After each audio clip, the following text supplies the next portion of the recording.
Hi everyone, so yeah, as Scott said, I'm Adelaide McLeod, or Ali that know me personally here, and I'm the Reliability and Control System Manager, which is probably just a fancy way of saying engineering manager. So my team, as Scott said, are responsible for the maintenance and capital replacement programs for all of our infrastructure. So we have a really large asset portfolio here, so it's actually almost $1 billion. So there are a lot of challenges there in terms of making sure that maintenance is fit for purpose and keeping those fees as low as we can. So I just wanted to talk about a couple of our key challenges at the minute in that space and explain how we're proposing to overcome them, but then specifically where we need help from all the landholders to ensure that those solutions actually work. So the first one I was going to talk about is the maintenance of our mechanical infrastructure. So as Scott mentioned, we've just finished our pilot project. We've upgraded majority of our regulators, offtakes and outlets. So what that means is we now have $165 million of mechanical assets on our books that we have to maintain, but also start saving for replacement. If you look at best practice maintenance in the industry, you're looking at spending up to 5% annually on maintenance. So in our case, with $165 million worth of fleet, that's up to $8.25 million a year that we would need for maintenance. So our entire infrastructure budget for all of our assets is around that 10 million, so we don't want to spend anywhere near that $8.25 million. It would have a huge effect on fees. Just to sort of justify that a bit more, last year was 110% allocation year, and we only had 65% of our outlets irrigate at all. So we're dealing with 35% of the fleet and not actually being utilised in our biggest years. So that really tells us that we've got to be really clever about targeting maintenance and making sure that we're not gold-plated maintenance when it's potentially not needed across all assets. So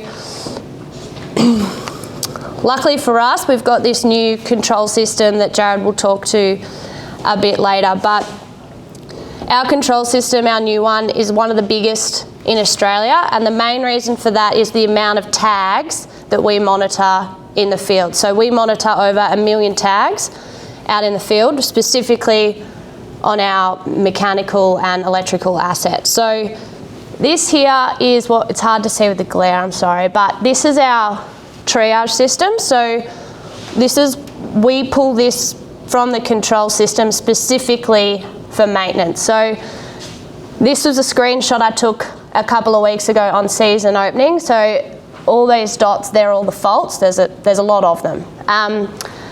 So the faults that are pulling through here are things like flat batteries getting close to flat, gearboxes that are starting to seize or overtorque, level sensors that are silted up, all stuff like that. There's lots of tags we pull. Comms becoming weak.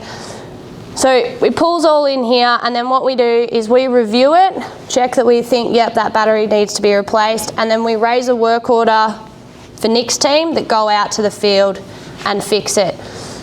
So as you can see, lots of faults come through. Where this tool becomes really invaluable is if we can prioritise all that work against where sort of the most critical. So you can see up the top, it's really hard to read, I'm sorry, but the first priority is regulators and offtake. So if we have a fault come up on a regulator and offtake, that's our number one priority. We've got to get out there straight away and fix it.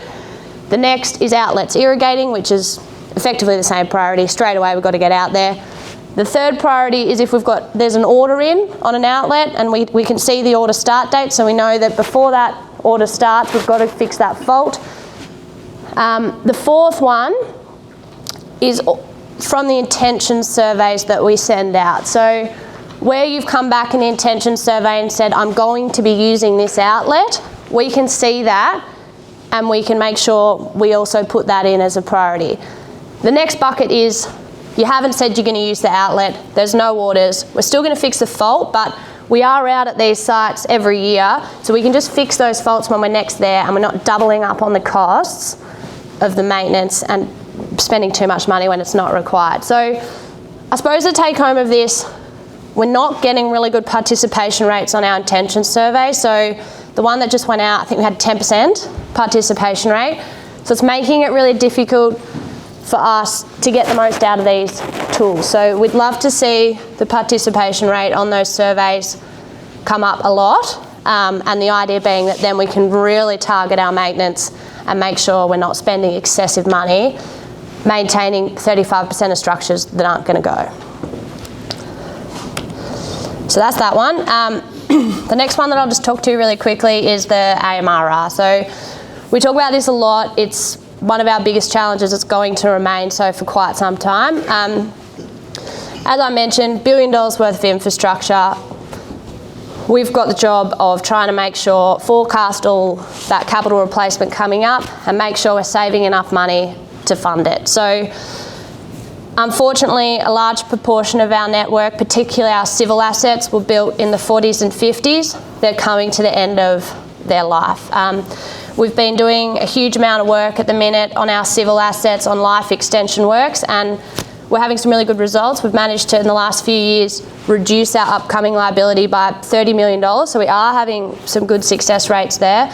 But unfortunately, when you're looking at assets such as access bridges, public bridges, which we're working with the councils on, they're overloaded. They're not designed to carry the weights of today, so they're a problem we do need to deal with. I suppose one thing that my team are always trying to review is, do we need $1 billion worth of infrastructure in this footprint? Are all of these assets genuinely required? And if so, are we willing to pay for them? How are we going to pay for them? So you will hear from us a lot around this, particularly on assets on your farm, particularly bridges. If we come across a bridge that needs significant work or needs replacing, chances are someone from Josh's team will be out to see you to talk about future need if you need it. So that explains why we're doing that.